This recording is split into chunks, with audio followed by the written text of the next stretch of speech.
According to a Quilting in America survey, 33% of all quilters say that landscape quilting is their favorite quilt design. Yet not all quilters have the self-assurance to begin, since landscape quilting is not an exact science.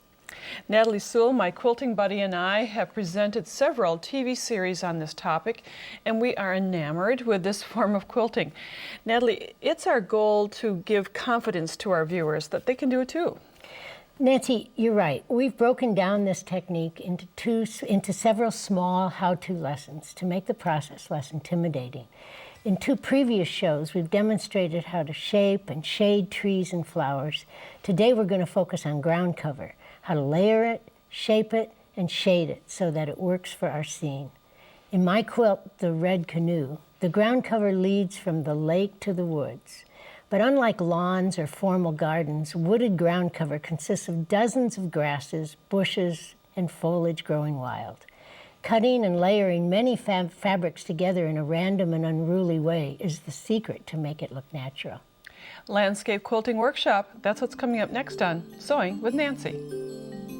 Sewing with Nancy, TV's longest airing sewing and quilting program with Nancy Zieman, is made possible by Baby Lock, a complete line of sewing, quilting, and embroidery machines and sergers. Baby Lock, for the love of sewing. Madeira, specializing in embroidery, quilting, and special effect threads, because creativity is never black and white. Koala Studios, fine sewing furniture custom built in America. Clover, makers of sewing, knitting, quilting, and embroidery products for over 25 years. Experience the Clover difference. And amazing designs and Class A needles. Starting off this 3rd program of our 3-part series is the topic of ground cover, and it may seem like a simple design technique, but actually, Natalie, it's one of the trickiest. I think it is. I think it's one of the reasons that people have trouble with landscape quilting, and that's why we're giving special attention to it. If you look at this quilt here, you can see that I've used, 12, 15 different fabrics to convey a woodsy undergrowth that is so important for wooded scenes. And as the ground moves from the lake into the forest, life becomes less intense and the foliage hues are faded. And that's really sort of important to convey the sense of movement. But also, laying lots of different fabrics in a collage pattern makes a great deal of difference in how effective it looks. I remember first learning landscape quilting from Natalie and studying her quilts, trying to figure out how to get this depth into my quilts, and we're going to show you that in a mini lesson. Making a small 6x8 sample will give you the idea, and you made this quilt, Red Canoe, with the permission of Carol Miller, who did the original photo, and Natalie did a great job of making it her own. But making the ground cover is next. Right, and I started with a piece of very, very multi-hued fabric, which if for a beginner you might think, well, this is all you need. But the truth is that if you look at a big piece of this, it isn't all you need. It's simply repetitive, and it gets very dull and doesn't look realistic. So the key is to put all kinds of other stuff onto the background piece. And so I collect all kinds of prints of similar scale, and you can't have really too many. The more, the better. And so And the yard of fabric will last you a long time. years. Yes. Because as you see, we're using little tiny pieces. Now the key of cutting, we're going to use 2 styles here, very technical terms, messy cutting and fussy cutting. And the messy cutting, I think, is the most difficult to learn. I do too. I think that it looks so easy to make a mess out of what you're cutting. But let's take this fabric, for example. If you cut in a messy style, you're really just going to be making a mess out of it. And as students learn, it takes a little practice to make a mess. We've been taught to be very neat. And so making a mess, though, is what makes it natural. And so you get a piece that's very irregular, and it's going to lay down on the fabric and look as if it's a shrub. If you made it neat, you'd see the lines and it would be very artificial looking. So we're going to layer some of the messy cut and fussy cut. The fussy, I think you can figure that out following the lines. But some of the details that you have already cut here, and just by layering them, you get the depth. Right. And it's very simple to do. Once you've found your fabrics and you've cut them, all you have to do really is lay them on, glue them in place, a few rocks, and you'll be surprised at how realistic your landscape ground cover can be. And it changed from two-dimensional to three-dimensional just by layering this. Now we would glue this down with a paper glue stick as we've done in the past programs, and we're going to show you later, after pinning it with the glue, how to do the stippling and the sewing. But let's show our viewers, Natalie, one of your other quilts, Lake Superior. Landscape ground cover varies from quilt to quilt, and Lake Superior was quite a different ground cover. It was inspired by our summer place up in the UP of Michigan. Rocks line the shore, and the soil is shallow, so the ground cover is mostly gray-green. Nevertheless, I still had to use 5 or 6 different fabrics to achieve this effect. So you can see from ground cover of Natalie's scene, Lake Superior or the Red Canoe, how you achieve depth by layering and working with a multitude of fabrics. I hope you'll give it a try. Dancing Maple depicts a forest in early fall. Even though red and gold foliage appear to dominate, most of it is various shades of green. It took cutouts of 8 different foliage prints to create the ground cover in this colorful scene. We're spending a little additional time on ground cover during this landscape quilting workshop because it's the trickiest part. I think it is the trickiest part because it requires so many different textures to make it realistic. So in this segment, we're going to concentrate, Natalie, on this far corner of your design and show our viewers how they could create depth using this idea. Now, you're not going to be creating the full scene. We're asking you to practice segments of our quilts so that you have the confidence to try landscape quilting. Even if you've been quilting before, creating landscape quilts will hopefully give you some little tidbits of details of how to make them even more realistic. You started off again with that same ground cover. The same ground cover, because this fabric is wonderful for a head start. It gives you a head start, but it doesn't solve the whole problem. You're still going to need many other fabrics in order to make it look realistic. And notice that, you know, the leaves may be a leaf on a tree, but here they're going to be a shrubbery. So it doesn't have to be what you exactly see. And then the focal point of that ground cover are these larger kind of red, green. And we never worry about botanical accuracy. No. We don't try to explain what they are. That's a good thing too. And this is a magical color, this chartreuse. It is a magical color, and it's meant to convey this sort of distant, as we look at this quilt, there's in the distance, the sun is hitting it more strongly, and there's this sort of lighter color. So that's why this fabric has just been a wonderful piece. Natalie just demonstrated messy cutting, which she is a pro at, and the one that's a little bit easier is fussy cutting. And to get these leaves in the foreground, they look like shrubs, so you just follow the outlines. But Natalie, you taught me not to make shapes that are perfectly symmetrical. You want everything to be just a little bit you know, have linear looks or appendages. Right. And also be careful to include green, because even though it's fall, if you really look at fall carefully, there's a lot of green in spite of all the red and gold. So even though I'm fussy cutting, I'm not doing it painstakingly. No.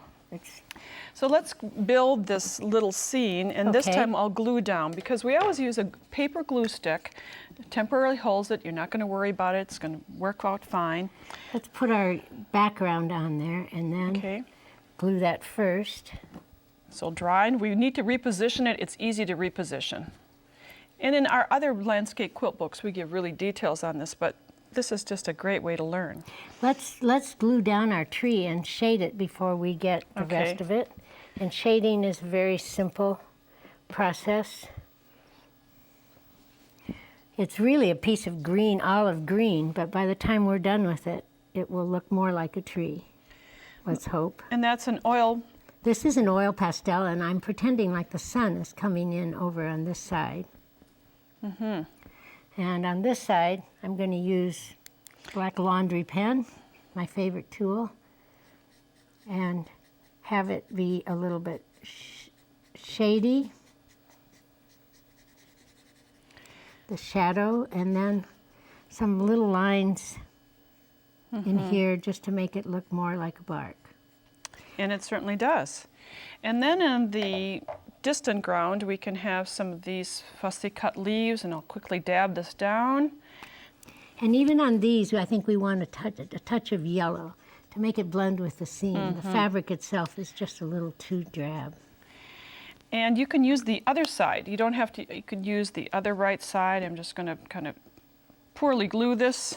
Right? And I'll let you Place a little of that okay, there. boy, it's And making. now our focal point, and it really doesn't matter if it is the same. No, It'll it never doesn't. be the same. And you can see by building it, the depth has come from the distant to the foreground. You've created a great depth of ground cover.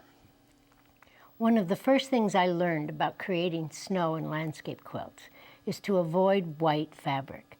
Snow may be white, but it looks tinged with blue or purple or streaked with gray, as in the fabric I used for the quilt 10 Below. Now, ground cover is making a change. We're going from green or fall foliage to snow. And as we look again at the fabric used in the snow, you're right, Natalie, it's not white. It may look white to you even, but there's so many shadows in it and so many lines. The fabric I used in this quilt actually had gray lines, and I actually used them when I quilted to exaggerate them. And we're going to give you a mini lesson creating a scene such as this, adding the shadows of the trees and how to cut the trees. And the fabric choices are more limited. You don't have to choose as many for that scene. Right. Here's a snow fabric that you've chosen because you ran out of the other snow. Right. I ran out of that snow. It's gone forever, and so we just adapt. And sometimes this is a wonderful hand-dyed fabric by Mickey Lowler, a sky dye that quilters are probably familiar with.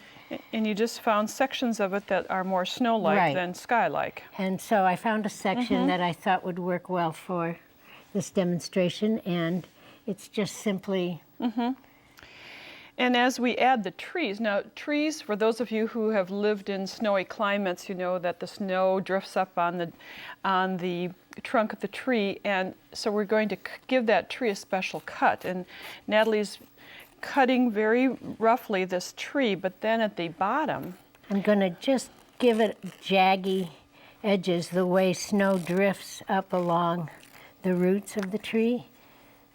I'm going to have to just, that tree had a little hard life, I think. I know. And as we put it down, you can just imagine the drifting coming up on the edges. Now, in the first program of this series, we detailed trees and types of fabrics to use, so you might want to reference that program for the tree fabric, but we really want to talk about shading. Right. Now with the shading,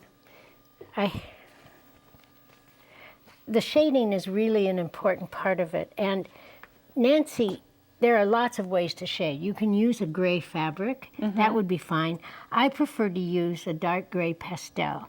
It just works beautifully to make the shading totally, and it takes a little courage. And it's nice to know that if you need it, there's another piece of fabric if you blow it completely.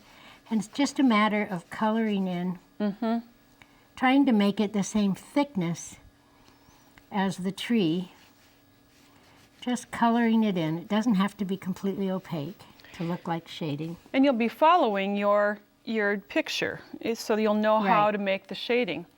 And in my quilt, it's called Moonlit Birches. You can see that I've shaded the tree as well, or added shading to the tree. In this instance, I used a gray fabric plus oil pastels to add the small shading. So you can combine fabric or just shade it with a pastel or a marker to create the scene. And then when it's time to do the quilting, which we'll show you next, you'll be following the lines and using some stippling techniques that Natalie's a pro at showing. The last lesson of each mini workshop for the landscape quilting is to do the stippling. Stippling down the fabrics. You can see Natalie's scene where she has little light bulb shapes in the background, the stitches along the trees, the batting and backing is all sewn together. And generally we choose a print for the background so not everyone can see all of our stitches. But today we're going to take a change, and that is use a light background fabric so that you can see exactly where we're going and how we're doing this. To set up for free motion quilting, follow your owner's manual. There'll be different setups for different machines, but in general, you'll need a monofilament thread, definitely for the needle. Using a Metafill needle, usually used for metallic or filament threads, which we're using today, and a quilting foot comes in various sizes and shapes. And then bobbin thread that matches the back of your fabric. Natalie will soon show you the stippling technique, but we do it in two phases. The first phase is to machine base down some of the big elements. And here we just have one of them, and that is the tree trunk. And I've stitched this down and then would layer, after stitching down the main pieces, layer the top, the batting, and the backing and pin together. Now, Natalie, you're going to show our viewers how to do this, but we've already stitched or stippled our 3 samples shown in today's lessons. And as you explained, Nancy, what we've done is we've used a light background and dark thread, which we wouldn't use normally on a quilt. And the way I do it is simply by following the patterns on the front. That is, every time there's a graphic line in a leaf, I sew that down. And I just let the fabric tell me how to quilt. And this is really meandering, and it's not meant for the human eye. It's quite messy on the back. But here's the second scene, and you can see that I just am letting the fabric tell me what to do. I'm following the leaves up and down and the grasses up and down. And then when I get to snow, you can see on the front that I've used horizontal irregular lines, and you can see on the back I've left the tree bare. I don't quilt on the tree itself.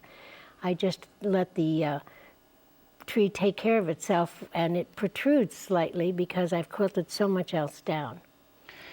And this lesson concept is a perfect time to practice stippling because you're not dedicated to finish a large 20 by 40 scene. Here you have 6 by 8 or 5 by 7. And all I'm going to do is to show you exactly how I just let each leaf boss me around. I just follow the pattern that exists on the graphics in the fabric.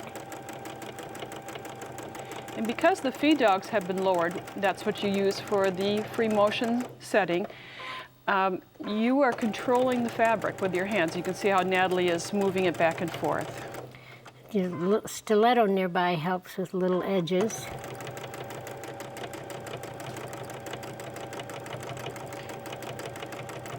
And once you get a rhythm down, it's really quite a comfortable thing to do. And you just let each leaf tell you what to do by following the lines on the leaves.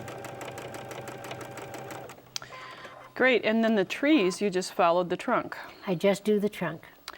So the stippling takes a little practice, but once you work through the process, I think you'll get the hang of this. And we'll look at Natalie's finished quilt, the Dancing Maple. And as we look closely at the background fabric, you can see her small, very meandered light bulb puzzle-in pieces. The trees, how they have shape because she's just stitched along the edge. The larger leaves around the fabric, as she said, the fabric tells you how to stipple. It's now time to wrap up the sewing segments of our landscape quilting workshop, which of course wouldn't be made possible without my friend Natalie. Natalie, what great ideas. Oh, thanks, Nancy. It's always a joy to work with you. And I hope you too will enjoy the landscape quilting process.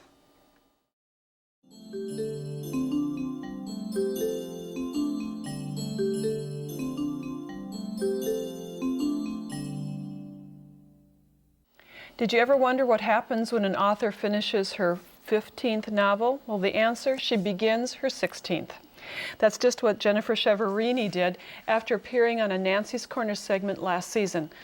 Jennifer is a prolific quilter and New York Times bestseller of quilting-related novels, and you're returning to tell us about your newest adventure, but it doesn't take place in the continental United States. Well, no, it does not. It begins there at Elm Creek Manor with Bonnie and Sylvia and Sarah and all their friends, but this story actually takes Elm Creek quilter Bonnie all the way to Hawaii, where she gets to help a longtime college friend set up a new quilting camp on Maui. So Jennifer, you did research for this, as you always do. Yes. And so 4 trips to Hawaii. I know, Oh, it's darn. rough. I know, it was really tough. And some of those were during our Wisconsin winters, and it's hard to get away then. But it was wonderful. I got to go and meet with Hawaiian quilters and see some of the beautiful scenery that Bonnie sees. And it really helped me, I think, make a very full, rich portrait of Bonnie's adventures in Hawaii. So hence the title of your book, The Aloha Quilt, came to be. And Bonnie was in your previous book. She owned the quilt shop, but then had to close it. Well, that's right. She's run into a few unfortunate incidents, losing her quilt shop. Her marriage is on the rocks.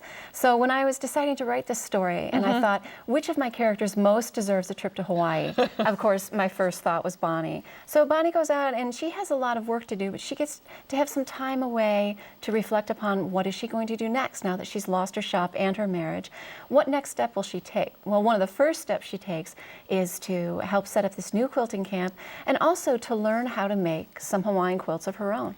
And you did that. I did. I always enjoy making the quilts that the characters in my stories do, because it's fun for me to get to show the pictures to my readers on my book tour. And of course, it's also just fun for me because I love to quilt. Now, the green pineapple quilt, the motif, that's called... Pineapple Patch. Imagine that. Yes, and Bonnie is inspired when she is in the gardens of the Hale Kapakuiki, which is the place where they're going to set up the quilt camp, and she sees pineapples growing in the garden. And of course, this is the first time she's seen them anywhere but in a grocery store. So for her first quilting project, she takes inspiration from that part of Hawaii's natural beauties to make her quilt. And then the next quilt that you created has a little bit different approach to it, a little romance. That's right. Yes. Right. After all that Bonnie's been through, I thought she deserved a little fun and a little romance. So she meets a music shop owner on Maui who helps introduce her to lots of aspects of Hawaiian culture and history, which is something she's hoping to pass on to the campers at the Aloha Quilt Camp when the camp gets started. And he also likes to design quilt patterns for his aunt, and so he designs a special gift for Bonnie. His nickname for her is Snowbird, because like many travelers, she's come to the islands for the winter, and she's going to go home when spring comes. So he takes inspiration from the bird of paradise flower, and he designs a beautiful quilt for Bonnie, and he gives it to her as a parting gift. And Hawaiian quilts are traditionally 2-color. Well, yes, the quilts that we typically think of as Hawaiian quilts, the 2-color applique style, typically have 2 very strongly contrasting colors, and one appliqué on top of the other. And most of us are familiar with traditional patchwork, where different shapes are pieced together, and then those designs are often replicated and duplicated across the entire surface of the quilt. With the traditional Hawaiian quilts, it's more like cutting out a paper snowflake. You fold your fabric into 1/8, and then you trace your one part of the design, cut it out, and then very carefully applique it, trying not to stretch all those bias edges. Now, you did research when you were there, and a very historic quilt is referenced in your book. That's right. It was a wonderful discovery that I made during one of my research trips, so I decided to include it in the story and have it inspire Bonnie as well. And here we have an image of that quilt. Yes, and this was shared with us by the Friends of the Iolani Palace, and I'm very thankful to them for letting me share that picture with you. It is a beautiful, intricate masterpiece of art and of history. Hawaii's last queen, Queen Liliuokalani, pieced this with a friend during her imprisonment in her palace after she was deposed. A few years after she lost her throne in a coup, she was tried for treason and was imprisoned with her friend. She was allowed to take one companion with her into her imprisonment, and to pass the very long and lonely hours, She quilted. they worked on, well, she also, the queen was really a wonderful, remarkable woman. She also composed music and was very learned. And so they spent time in prayer and in music, but also in creating this beautiful crazy quilt that into which they embroidered a lot of important historical events from the Queen's reign and from her life. Well, Jennifer, thank you for sharing this with us, and thank you for joining us on Sewing with Nancy. We hope to see you back next time. Bye for now. Nancy's and Natalie's fully illustrated landscape quilting workshop workbook includes instructions for all the techniques featured in this 3-part series. It's $19.99 plus shipping and handling. To order the book, call 800-336-8373 or visit our website at sewingwithnancy.com/2417. Order item number BK2417, Landscape Quilting Workshop. Credit card orders only. To pay by check or money order, call the number on the screen for details.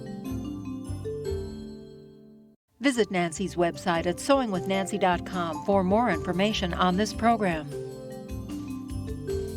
Sewing with Nancy, TV's longest-airing sewing and quilting program with Nancy Zieman, has been brought to you by Baby Lock, Madeira Threads, Koala Studios, Clover, Amazing Designs, and Classe Needles. Closed captioning funding provided by Rowenta.